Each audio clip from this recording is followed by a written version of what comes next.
Anda menyaksikan Kompas Bisnis Saudara bersama saya Putri Oktaviani. Rapat Dewan Gubernur Bank Indonesia pada 20 hingga 21 Mei memutuskan menurunkan BI rate sebesar 25 basis poin menjadi 5,5%. Keputusan ini konsisten dengan perakiraan inflasi tahun 2025 dan 2026 yang rendah dan terkendali dalam sasaran 2,5 plus minus 1%.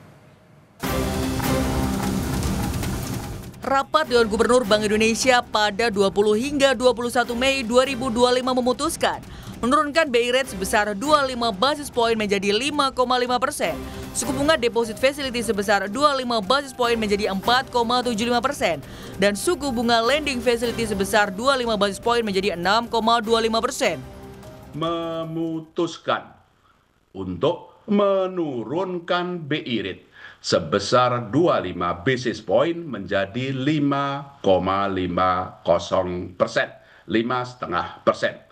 Demikian juga suku bunga deposit facility turun sebesar 25 basis point menjadi 4,75% dan suku bunga lending facility turun sebesar 25 basis point menjadi 6,25%. Keputusan ini konsisten dengan perkiraan inflasi tahun 2025 dan 2026 yang rendah dan terkendali dalam sasaran 2,5 plus minus 1%, upaya mempertahankan stabilitas nilai tukar rupiah sesuai dengan fundamentalnya, serta untuk turut mendorong pertumbuhan ekonomi yang berkelanjutan.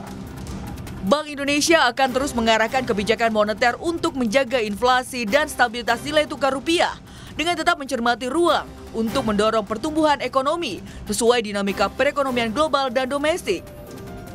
Bank Indonesia memperkirakan pertumbuhan ekonomi Indonesia 2025 berada dalam kisaran 4,6% hingga 5,4%, sedikit lebih rendah dari kisaran perakiraan sebelumnya yakni 4,7% hingga 5,5%.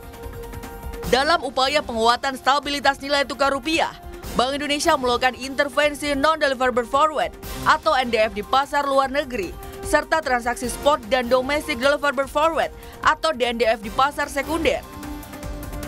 Bank Indonesia juga memperkuat strategi moneter pro market untuk memperkuat efektivitas transaksi penurunan suku bunga, menjaga kecukupan likuiditas, memperkuat pendalaman pasar uang dan pasar valuta asing, serta mendorong aliran masuk modal asing.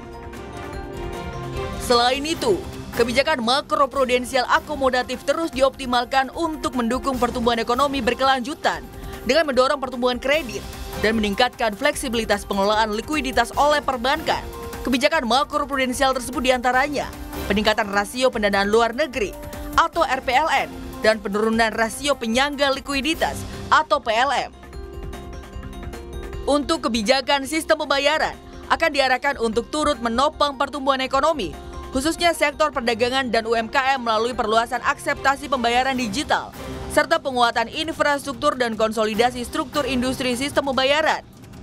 Selain itu, Bank Indonesia juga terus memperkuat sinergi kebijakan dengan pemerintah untuk menjaga stabilitas dan mendorong pertumbuhan ekonomi yang sejalan dengan program Asta Cita pemerintah. Sinergi kebijakan dengan Komite Stabilitas Sistem Keuangan atau KSSK juga diperkuat untuk menjaga stabilitas sistem keuangan dan mendorong pertumbuhan ekonomi. Tim Liputan Kompas TV.